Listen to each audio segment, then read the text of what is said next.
The candidates for Boothby, that's South Australia's tightest seat, have now cast their votes. Let's go back to Joel Phillip. I'm sorry, Joel, we had to cut you off last hour, but you've got a bit more time this time around, so you're at one of the busiest polling booths in the electorate. What have you seen there today?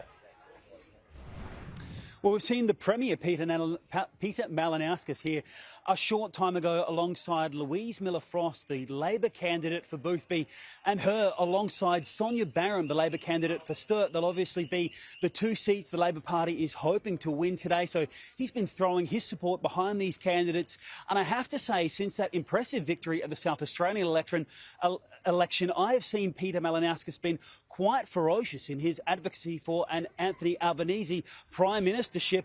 I asked him about his role on the campaign today. This is what he had to say. Well, I haven't stopped really campaigning and working hard since our state election, and naturally I want to do everything I can to help out Labor at a federal level, and I'm very excited to be able to help out Louise where I can, and also Sonia in the seat of Sturt across the state.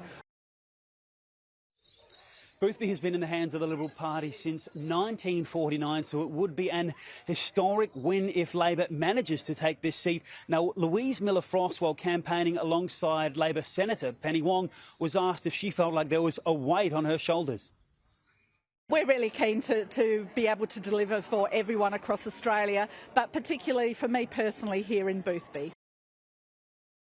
Well, was anyone here born when Boothby was last held by Labor? So the polling suggests that the seat of Boothby is likely to head towards the Labor Party, but it's still uncertain whether Sturt at this stage will be taken by the Labor Party.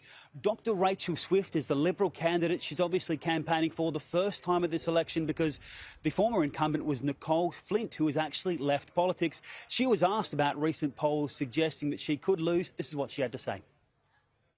Walking here today, 3 people stopped me and said hello and good luck, so I assume that people recognise my ugly mug from Stobie polls near them. Do you think we could see this seat go towards Labor?